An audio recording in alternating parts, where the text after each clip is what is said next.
And I think one of the ways to identify if like a lot of people are interested in your product or start using your product is when you start looking at the customer love, even on social media.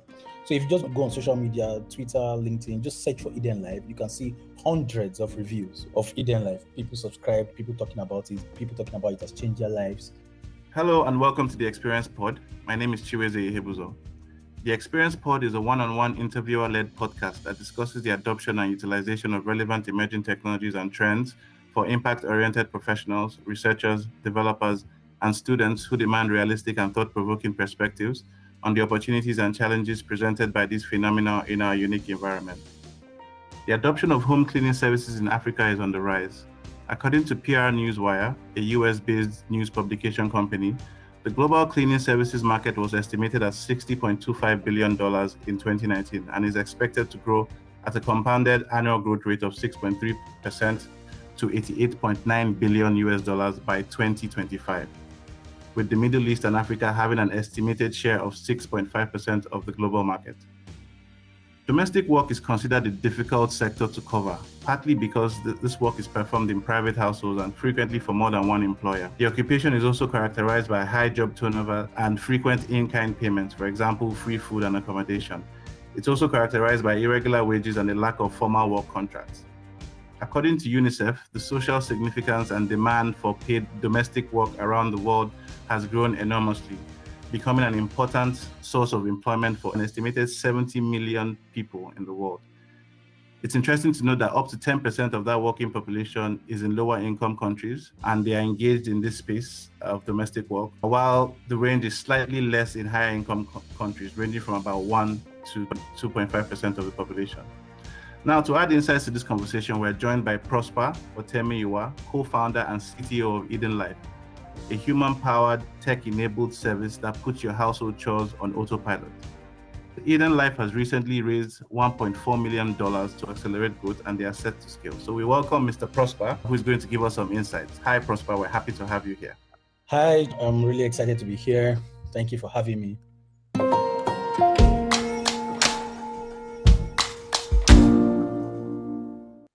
Before we go into the background, we had a conversation in our office around how to pronounce your surname. I hope I got it correctly. Is it Otemuyiwa?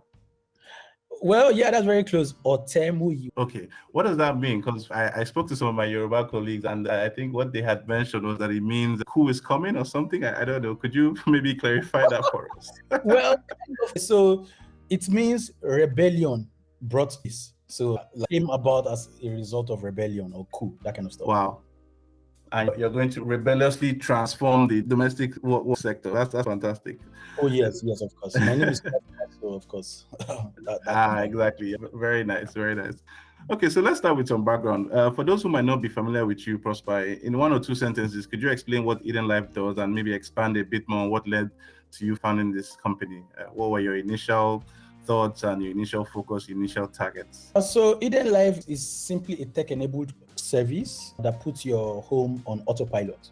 So basically, when you talk about like the chore drivers of your home, cleaning, laundry, eating, these are the things you do almost every day without even thinking about it. But as you grow, these kind of things require so much of your time. So Eden is just that service that runs on tech that allows just us to be able to handle all of that for you. You don't have to think about it. Handling that recurrently is what makes Eden. There's no other company or service that offers that ability. And the reason we came about it was just to solve our immediate problem. I'm a very active person in the developer space, in the tech community. My co-founders too are very active in the tech community. And we used to work at Andela. Andela is a company that accelerated developer community and evangelism in Nigeria. And many people started working remotely. I started working remotely for a company in the US. And this was a problem for me. I just wake up, I eat, I try to get food. I have to order food or just go out to buy food. I need to find somebody to do my laundry and my cleaning. So I had several numbers and all of that. So it was like, how can we just run a service that we just like solve all of these problems for us remote workers? That's how Eden came about. And then now we've extended it to every other person. Interesting. Yes. Nice. Okay, let's talk a bit more about your service offering. So your mobile platform allows customers to schedule home services such as food, laundry, and cleaning, right? So what does adoption look like? I mean, what combination of services do customers seem to prefer? And And how are the different services performing relatively? Any trends to note or anything like that? That's a very interesting question. So from what we've seen so far, a lot of people go for the meal plan, which is not surprising because even if people don't do any other thing, they will eat, but they must eat. You have to give them their food. So that's like one of the most popular plans on Eden. Then if you're talking about like combination of one or two plans, we have the meal plan and the laundry plan. So you have a lot of people that just subscribe to the meal and the laundry plan. Like, so if you guys are already handling my food, you can as well just take my laundry as well. And then we have some customers that they already have a washing machine. So because of that, they'll be like, okay, I have a washing machine and I have just like this other person that comes to clean the house. So instead of having somebody else come to clean the house, since you already do deliver food to me, let me just upgrade my plan to meal and cleaning. So, but the majority is the meal plan, and then you have a lot of people doing the meal and laundry, and then many people doing the meal and laundry switch to meal and cleaning most times. What has adoption been like? Is it catching on quite quick? What's it like? Well, I think it's catching on because we have a bunch of customers from different places in Lagos. And I think one of the ways to identify if like a lot of people are interested in your product or start using your product is when you start looking at the customer love, even on social media.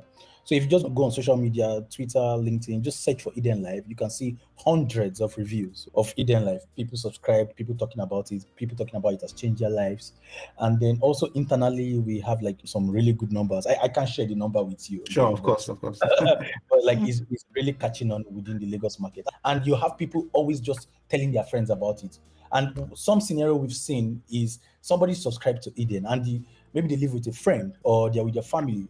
And then you have their friends or their siblings say, why are you wasting your money? Why can't you just do these things yourself? And then 2 months after, you have this friend come to me, I think I'm just going to subscribe to Eden a couple of times, even with couples. Oh, why are you subscribing to Eden? I was like, I think we should just subscribe for both of us. And then that's how people catch on. And then they'll tell their friends at work. And before you know it, the HR is asking, does Eden offer corporate plans? And then we do. We offer corporate plans for companies. So then we start having companies getting onboarded via their employees. So that's how it has been catching on, and it's really very interesting to see. That's awesome. I mean, and this flows nicely to my next question. We would like to get a better understanding of the business model. I know you've hinted around it already, but we know Eden has a long-term vertical integration strategy, but it's also open to horizontal strategies, at least for now.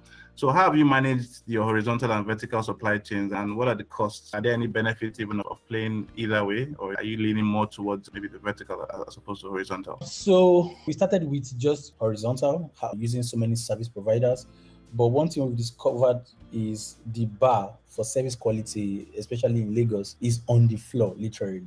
So we experienced that at all of our services. So what we decided to do, especially with meals, everybody eats, like I said before, we decided to transition from like horizontal to vertically integrating our food service. So right now, everything about our food service is in-house. We run everything from procurement to hiring chefs to cooking to documenting the recipes to the nutritional value. All of those things happen within Eden. So we have like full-time chefs just working at Eden and making sure that we run a very good food service production pipeline. Just on an interesting note, last year we delivered over 112,000 meals just for last year. Wow. So this year, I'm sure we're going to like triple that number. And one of the things that we've looked at internally, especially among the leadership team, is how can we also transform our laundry and cleaning service to be vertically integrated? Because some of the issues we experience right now is, something happened to our laundry. And the feedback is given to us as a company. So we give the feedback back to the service providers, and most times we discover that these issues just continue happening recurrently, and there's really nothing we can do about it apart from removing the service providers from our platform and trying to onboard new ones. So the best way is just to own everything in-house so that you can control the quality. And that's one of the things we are looking at too for our laundry and cleaning this year and next year, to find a way to vertically integrate. That's really interesting. I mean, the sky is really the limit, because there are a lot of ways you can vertically integrate to just ensure that quality, which is a big deal for the kind of business you're in, because people want quality service.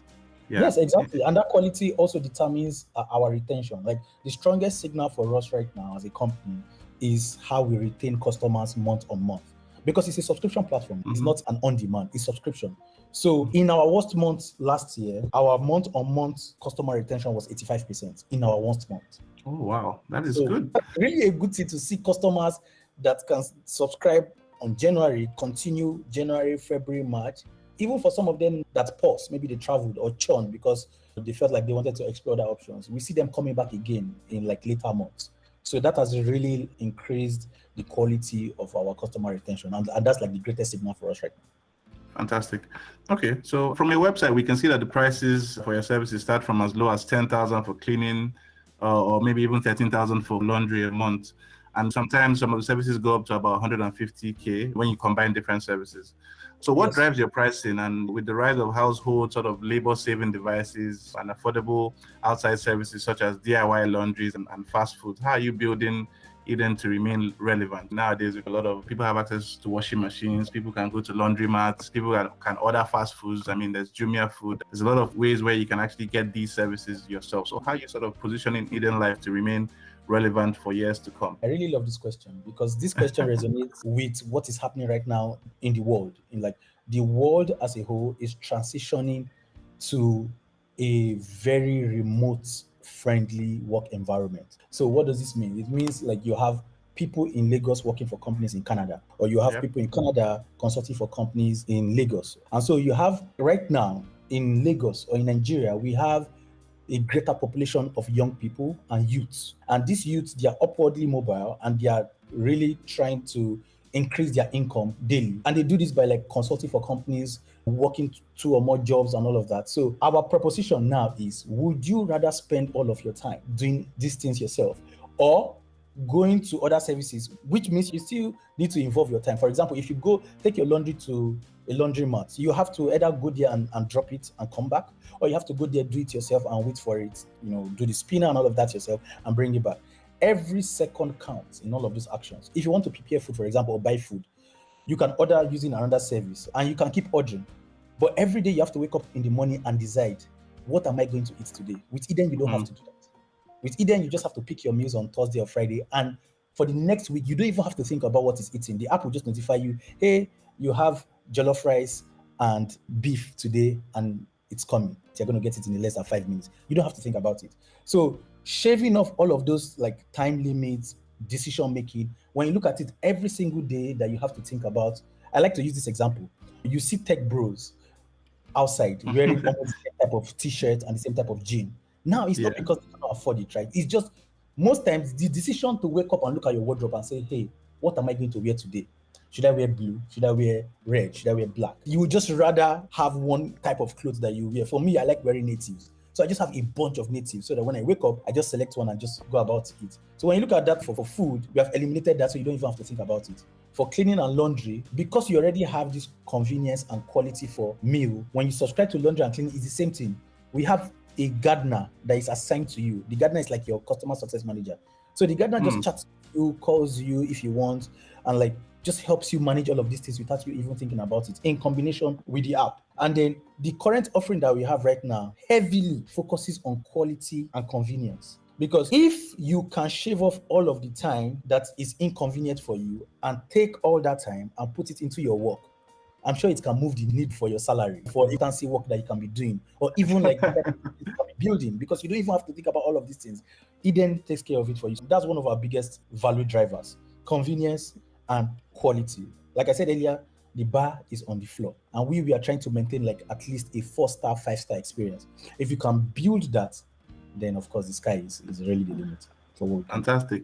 Convenience and quality. Love that. If you can nail those, then that would set you apart. If we can take like more ownership of the entire supply chain, so let's look at it this way right now. If the number of customers we have in Lagos triples, it simply means we'll also as a company have to increase our supply chain in terms of the service providers or in terms of vertically integrating. And when you vertically integrate, the more customers you have, the lesser price you can offer to your customers. Because you control the entire value. Exactly. So once we can control the entire value chain like that, apart from offering quality and convenience to customers, we can now offer it at a lower price. That would just be heavenly, basically. So convenience, quality, and affordable pricing. Brilliant. Really, really lovely combination. Okay, so domestic work has historically been driven by a growing number of middle and upper class families that can afford it. Just sort of going off what you've said around affordable pricing. Now, in 2018, the richest 10% of the OECD countries controlled above 50% of all total household wealth. compared to the poorest 60% that only control 10% of that household wealth.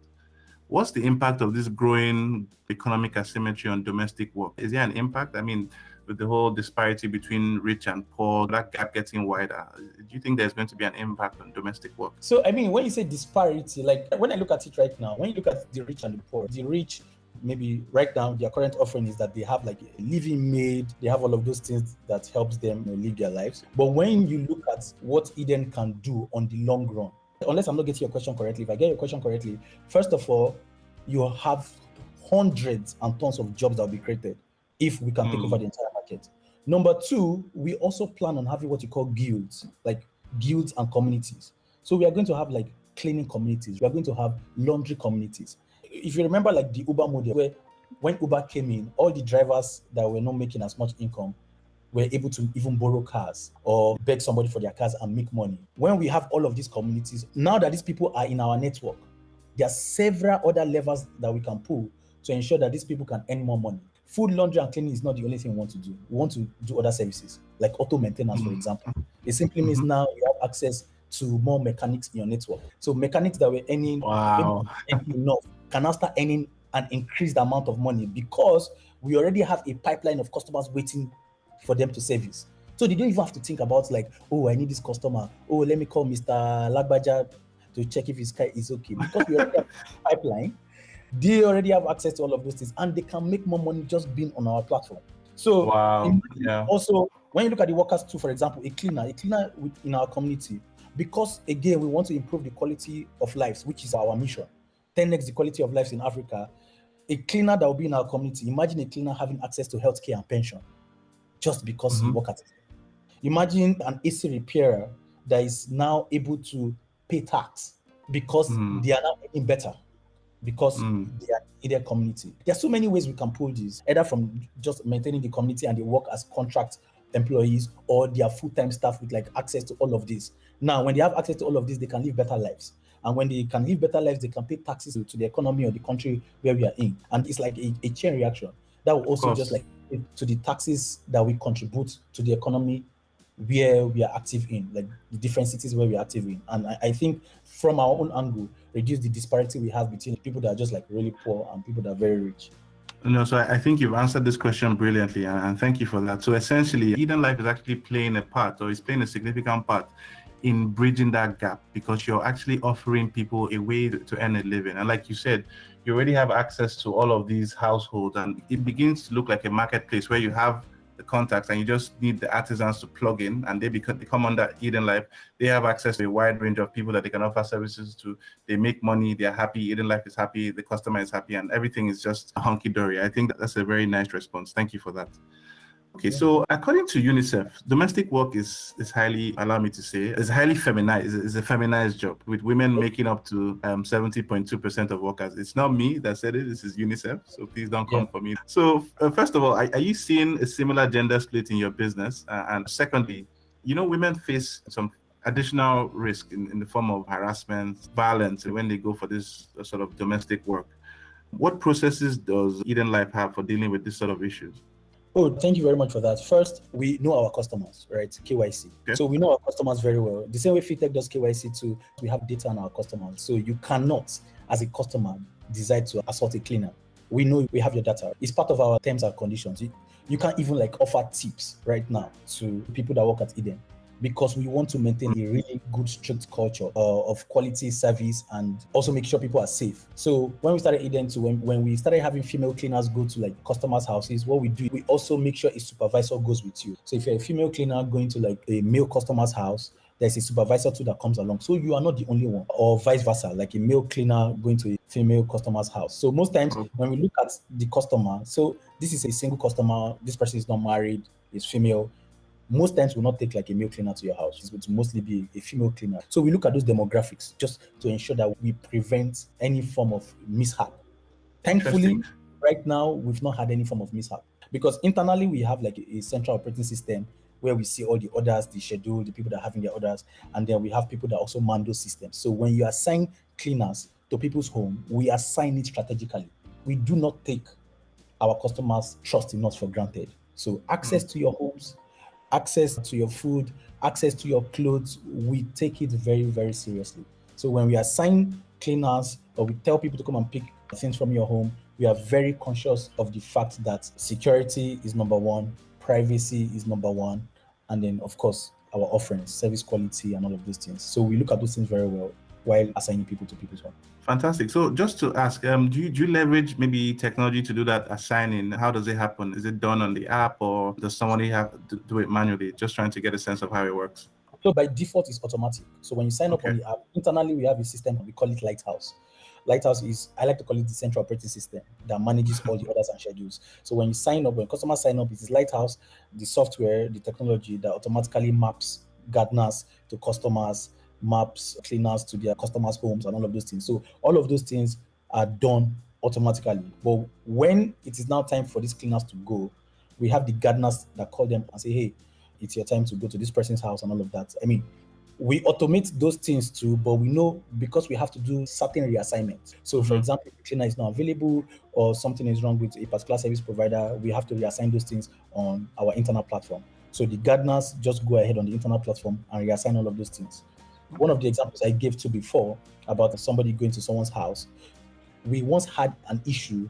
As at 2020, we used to have gardeners go to customers' home. But now gardeners don't go to customers' home. Gardeners work remotely, so they can manage you as a customer using the software tools that we give them. Lighthouse, Flash. Flash is the mobile app on their phone they use. There was a customer once that threatened a gardener. Something went wrong with his laundry, and we talked to him and we told him we're going to fix it. And then he was so angry and he threatened the gardener that he was going to find the gardener and deal with her. Right? And we took that very seriously. We called him, we told him not to try it again, and we fired him as a customer. We know you're a customer, offers our money, but you will never talk rudely to any of our employees or threaten them, because in as much as we want to serve you greatly, we also treat our employees with the utmost respect and care. I like that a lot. And I think that even provides a value add to the cleaners and the gardeners who would come on your service. You're actually protecting them against abuse and you're being intentional about that. That is something that's a great value add for anyone who would want to come on Eden Life as a service provider. So well done for that. Yeah, that's one of our core values at Eden, because as founders too, one of the things we believe is that the people make the product. Without the people, there is no product. Without the people, there's no business to sell. So the top of our list is take care of the people, then take care of the product, and every other thing will fall in place. Nice. Thanks for that. Quick question. Do you guys also do nanny services? You know, I have 2 kids also, you know. It's one of the things we wished that we offered, but because we are right now at this stage of Eden, we are still focused on the 3 services. And to be honest, it can be very chaotic right now. I know, I can imagine. Adding a nanny service on top, oh my goodness. You're dealing with children, kids, you have to really be extra careful. Yes, and I guess you have to be skilled to be able to deal with those sort of people too as well. Skilled, very careful, just to prevent any form of mishap. So right now we're not doing that. But it's in the plan, it's in the works, right? Oh, of course, it's in the roadmap. It's one of the things we want to do. Great. Okay, so how did COVID affect your business? I mean, people were now staying at home, had more time to do things. Did you notice a drop in sales or drop in subscriptions, or was it the other way around? So this is very funny because when COVID hit, we almost made a decision to shut down the business. Oh, wow. Yeah, because the people were home, people started cooking. And it was so funny because eventually, I mean, we lost customers. We lost a lot of customers during that period because people started now had time to cook at home and everything. But an interesting thing happened. After the first 2 months, when COVID hit, people started coming back. And people did not just start coming back, they started bringing other people. So people just literally got tired of cooking at home. People got tired of doing the same thing over and over. People will now discover that even the people that came back, they got more jobs. So you had maybe somebody consulting remotely for 2 companies. So there was no time to do any of those things again. So they just really wanted Eden to take care of it for them. So even though the COVID came and then it affected us, that was just for a small period, for a few months, 2, 3 to 4 months. And after that, we had customers coming back in droves like, hey, Eden, please just take care of everything. Take care of my meals, take care of my laundry, take care of my cleaning. I really don't want to do this. I really just want to focus on my work. And then we had people start working more hours, even inadvertently. Like they did not know. You know how you start working from home and normally if you're going to office, you do 9 to 5. You actually think 9 to 9. are doing 9 to 9. Because you're home, you can say, let me take a stroll. Because you're home, you can say, I'll do this thing in the evening. Let me just watch a movie. So when people started working late into the night, and because schedules started changing, and also companies started giving concessions to, like, you know what, you can deliver this thing later, you can deliver it early in the morning. Meeting schedules were no longer cast in stone. So many of these people now needed somebody to just offload the business of cooking, cleaning, and laundry. And then Eden was just here, just welcoming them back into the fold. It's also possible that maybe when COVID hit and people tried to start doing it themselves in terms of cooking, they realized that this person cannot cook like that. Maybe I'm not that great of a chef. Let me just call the guys who are supposed to be experts. Let them come and do their work, I beg. Okay, interesting. So on your blog, you mentioned that the innovation behind Indoor Life was to create a blueprint for your idea to be sustainable in Africa by using simple solutions like automated cleaning services with the aim of solving complex problems. So maybe expatiate on the impact you think domestic assistance will have on sustainable living for the everyday Nigerian. So I think it's just straightforward. I can draw a straight line from having an assistant. So you can look at leaders, for example. When you look at top leaders in companies, most times they have like an executive assistant, or somebody that is a senior leader in a company. They have assistants that take care of like all of these other things for them, so that they can focus on strategy, vision, and actually just moving the needle for the company. So let's circle back to the home.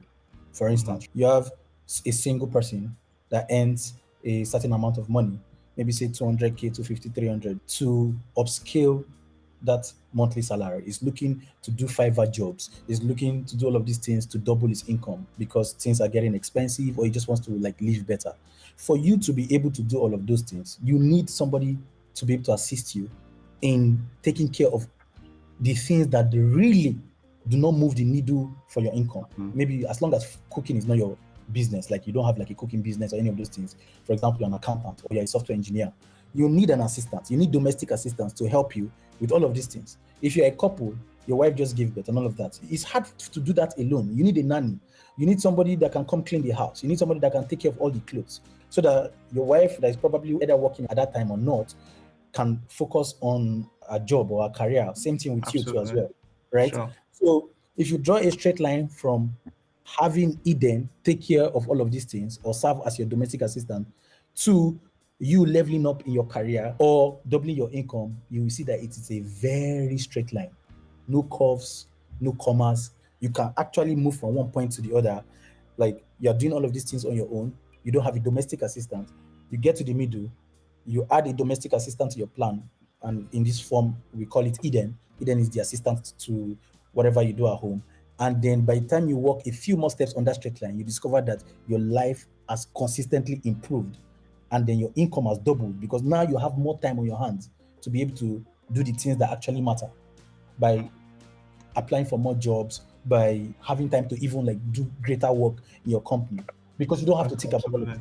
Yeah. So that's my answer to that question. If you draw a straight line, not having an assistant to having an assistant like Eden to take care of all of these mundane tasks, then your life will literally and quantitatively just improve the productivity, allow you focus on more things, the more important, in quote, the revenue generating activities for your life. Exactly. And not just revenue, or the experiential side of your life as well. Exactly. Like, because these are the things that matter in the economy now. Like, I mean, the world changes over time. From the time of our parents, during the time of our parents, they say, oh, if you are growing up and you don't know how to clean, you don't know how to do laundry, you're a lazy person. You're not, these are the things that we heard while growing up, right? But now, because we have like millennials and Gen Z that are like really doing things that our parents were never doing at their age. So it's a knowledge economy now, literally. Of course. It's a knowledge economy. So whether you're 5 years old, you're 10, you're 12, right? You just need to be able to accumulate so much knowledge for you to be able to live a really good life. You can earn money on TikTok these days and all of those things. So if you can afford a service like Eden, why not? I'm sure at the back of your mind, you'll be like, man, if my mom knows that I'm subscribed to Eden, voila. When she's going to spend the weekend, I'll just cancel my subscription. Let her not think my wife is lazy.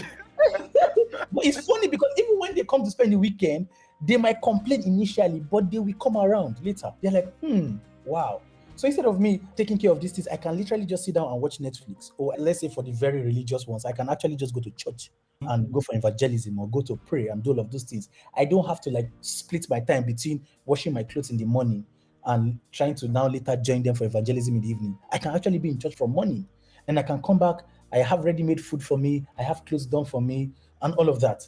Even what we have seen too is we have children abroad that subscribe for Eden for their parents at home here in Nigeria. Oh, wow. Yeah, Nice. it's a thing, right? It was like, oh my goodness, my parents, like, I'm not comfortable with the current process they have right now, or even the person that comes around, the person is not really nice. I don't like the way they treat them. I just want Eden to take care of their feeding, their laundry, their cleaning. Or even if the parents say, we don't want anybody handling our food, we cook it ourselves. They say, you know what, let Eden take care of your laundry and cleaning, so that we know that the only thing you do is to cook. Maybe because you need to manage the salt and all of those things for older people. But for cleaning and laundry, Eden just takes care of it for them, and they just pay. They subscribe with their international card, and then boom, every month we just charge their card, and their parents get the offering, and everybody's happy. That's a really nice one. Very nice one. Yeah. Okay, so we'll talk a bit on emerging technology. So there's the whole rise of emerging technologies like advanced analytics, artificial intelligence, robotic process automation, AR, VR, and all of that. So are you guys currently leveraging any of these? Do you think there's any value that these sort of emerging technologies can unlock for you, even if it's not today, at least in the future? What are your plans around emerging tech? I think right now we don't leverage any of them yet, but in the future, when we have a lot of data, definitely artificial intelligence will be one of those things that will be a key part of Eden. And just very simple examples that you can see right now is we've even seen customers request for it. So customers pick meals every week, but as a customer or as a human being, once you start doing something almost every single time, the same thing, you start to get bored. You start to look for ways to automate that. And one of these complaints we've seen from customers is like, well, Eden, you guys are great. It's good that you guys just allow me to pick my meals every Thursday and Friday. But you see that Thursday, I don't even want to pick my meals again. I want the system to just automatically pick my meals based on my past recommendations, or based on my past, or my history of the meals I've picked. Do you understand? So this is where artificial intelligence comes to place. Like, look at the history of what this customer has had for the past 4 weeks. Right now, it's kind of possible with our system, but not really possible in a way, and I'll explain why. Because our menu changes every week, because we try to be creative with the menu. We don't want people to get bored, which is one of the early feedback we got. People started receiving the same type of meals every week, and they started getting bored of the menu. So every week we play around with the menu. We change items. We sometimes we change it completely. Sometimes we change the sides and the mains, just like that. We shuffle it around. So because of that, you can't just take somebody's history and use it and replace it with what the person is meant to have the following week. But with artificial intelligence, if you have a lot of data, we can actually employ artificial intelligence to go and study the type of meals that customers have had over time. Study those type of meals that can now be fed into a recommendation engine that will just go ahead and pick meals for you if you cannot pick your meals yourself. So if you cannot pick your meals yourself after a certain time, the system just kicks in, uses the artificial intelligence recommendation to pick your meals for you. And by the time you get those meals, you'll be happy that you didn't even have to pick the meals yourself, because the system would understand you enough to be able to have picked the meals that you desire, the kind of meals you would love to eat. Absolutely. Makes sense. And I suppose even from a nutritional perspective as well, so in terms of calorie counting and just maybe knowing who your client is and knowing what sort of certain calorie contents, nutritional values of meals, I think that could be a way where maybe analytics can also be applied in the future, of course, just to make sure that the people that are getting the food that they're getting is tasty, but it's also from a nutritional perspective on point as well. Very true. And one of the things we want to do in the future too is integrate with health companies.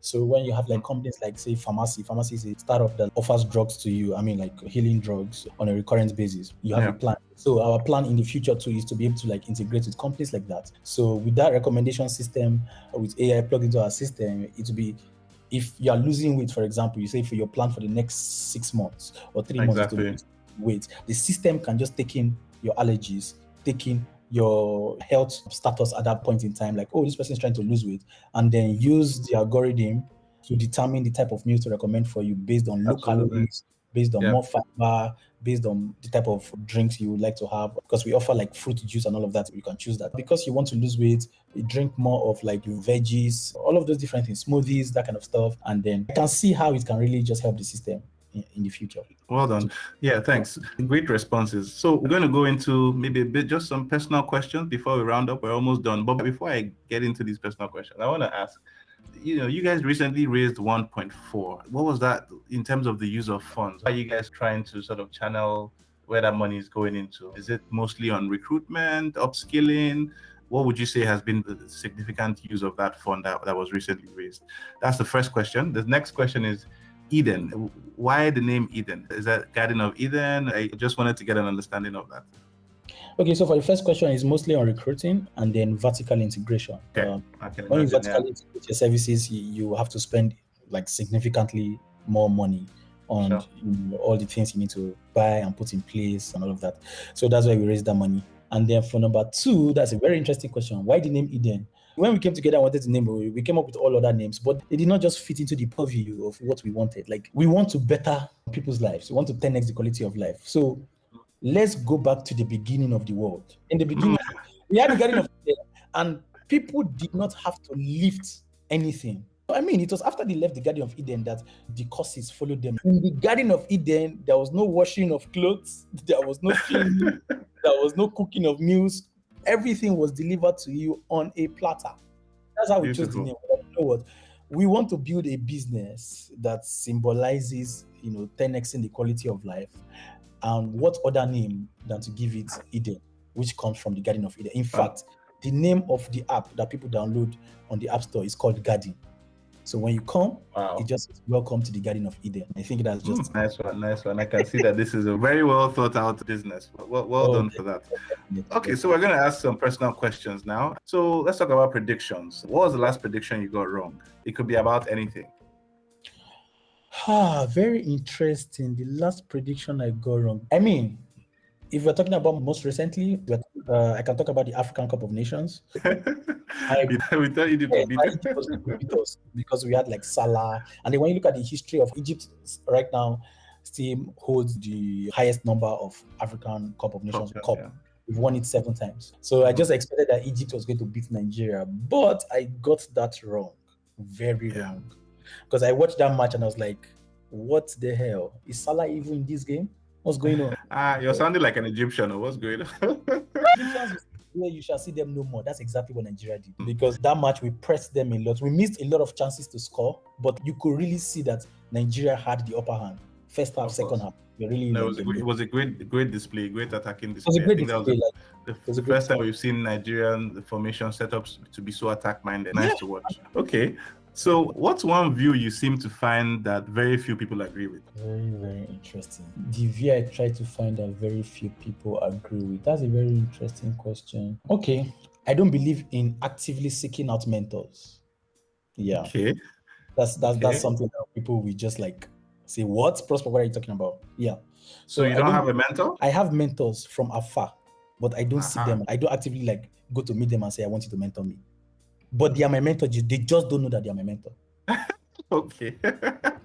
Interesting. Yeah. So, and the reason why I hold that view is, growing up, I saw how people were just like waiting, because that's what all our parents told us. Oh, you must have a mentor. You must follow this person's life and see. Great. I believe you're standing on the shoulders of giants. But I've seen so many people now believe that if you don't have a mentor, you cannot really know the things that you're meant to know. And that's not true. Many of our mentors too, some of them did not have mentors. It was true enough, try and error. But what we have now in the knowledge economy is that our mentors have distilled most of their knowledge into books, recordings, blog posts, articles. Many of these things are online that you can buy, you can purchase. The good thing too is, even on Twitter, you can follow them. You can see how they think. You can read their thoughts. You can bookmark them to read for later. And that's what I actually started doing at the beginning of my career. When I joined Andela, and I joined Andela in 2014, and one of the things that changed my life was actually just following my mentors on Twitter. They did not know that they were my mentors, but I was actively reading their books. I would go and buy the books that they've written. I will read their articles. I will like their tweets. Sometimes I will even engage with them. I even had what I call Twitter lists. So Twitter lists, you create a list, you put maybe Laravel developers, and you put all your mentors inside that list.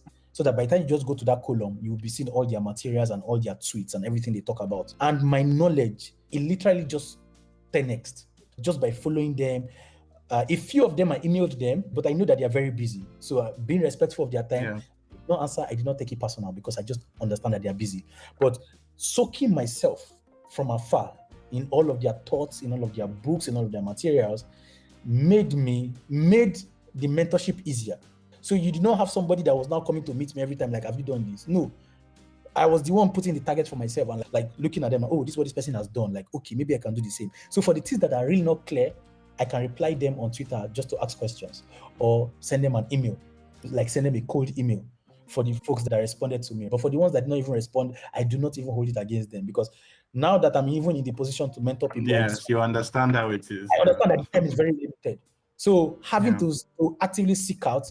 And one thing I've seen is that a lot of young people, for some, they are lucky enough to get people that they actively seek them out and they agree. But for many, for the majority, they don't see those people. So they start feeling left out. They start feeling that they are not succeeding in life because this person has a mentor and they don't. And that's really not true. There are so many things you can do with you. You can change your life just by looking at other people. Like, and I'm a Christian, so this thing takes me back to the Bible. Remember the time where the centurion, I don't know if you're a Christian, but a centurion went to meet Jesus and say, "Oh, he did not even go to meet Jesus.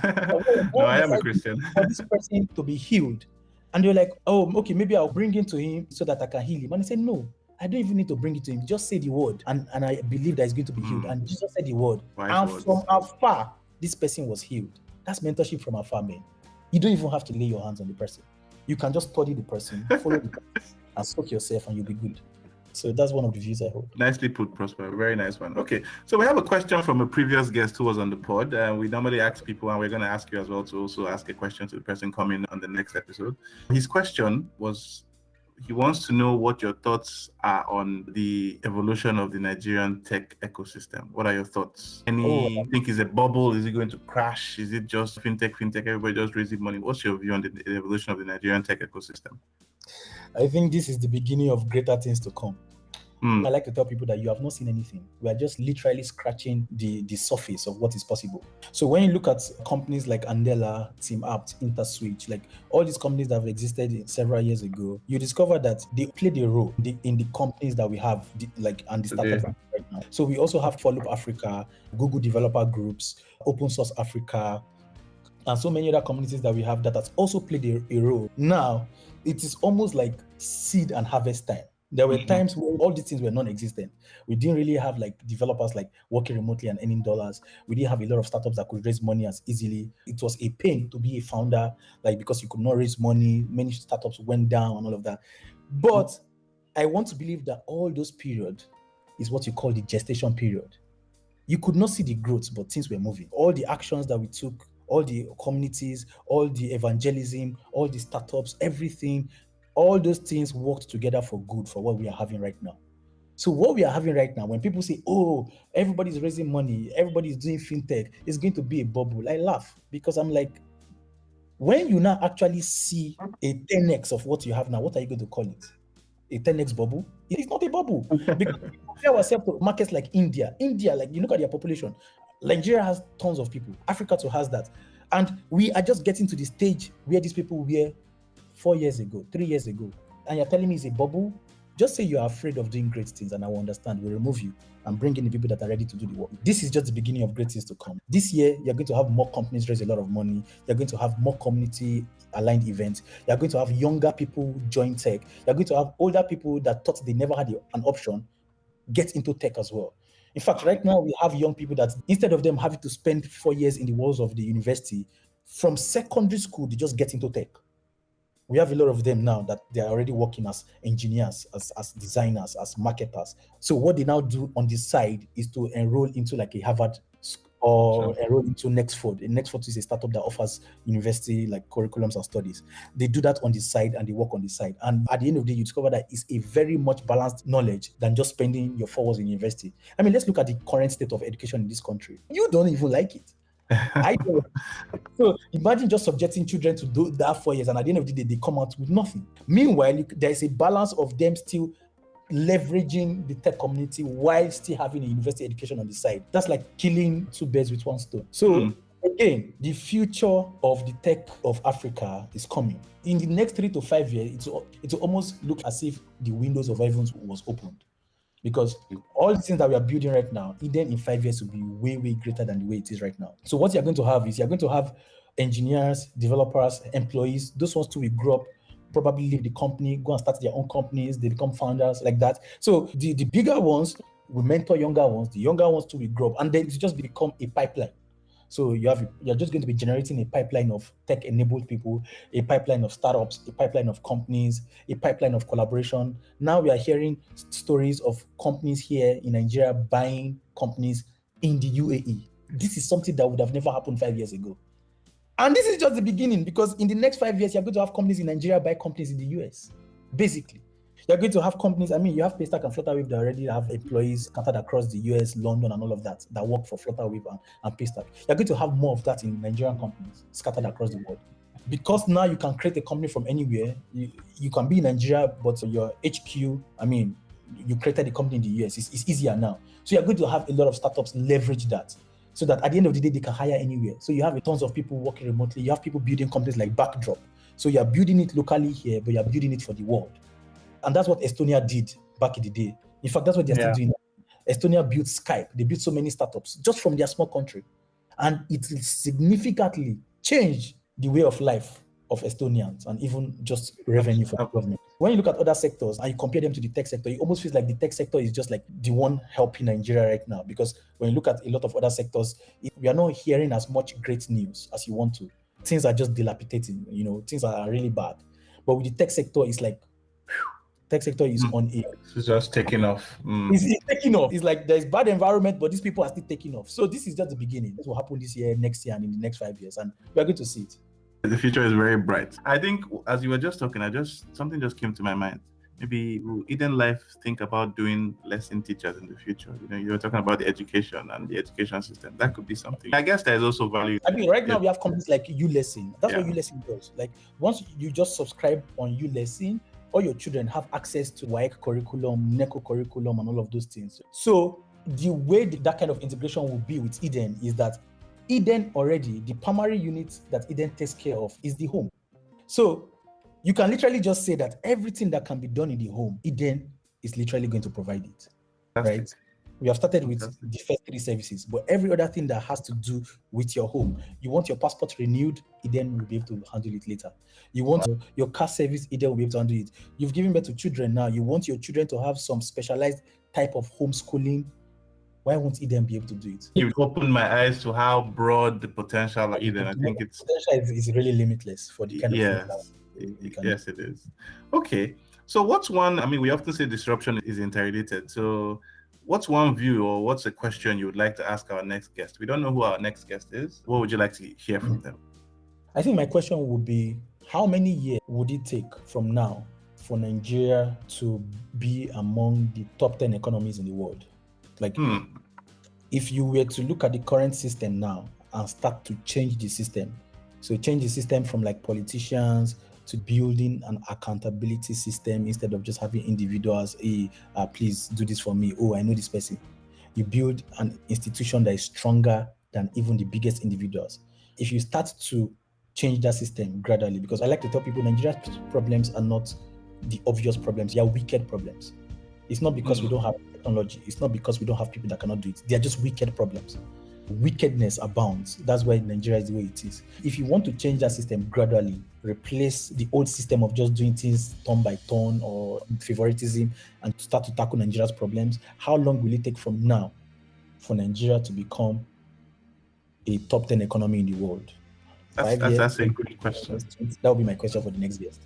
That's a great question. Thank you so much for your time, Prosper, a tech bro who is trying to take us back to the days of the Garden of Eden. And we know that you're going to be successful because we can feel your passion from here, honestly. So Thanks a lot for your time. This brings us to the end of our podcast. And we've thoroughly enjoyed having this conversation with you. Thank you and enjoy the rest of your day. Thank you. Thank you for everything. Thank you for the questions. Really appreciate it. I really had a great time too. Thank you.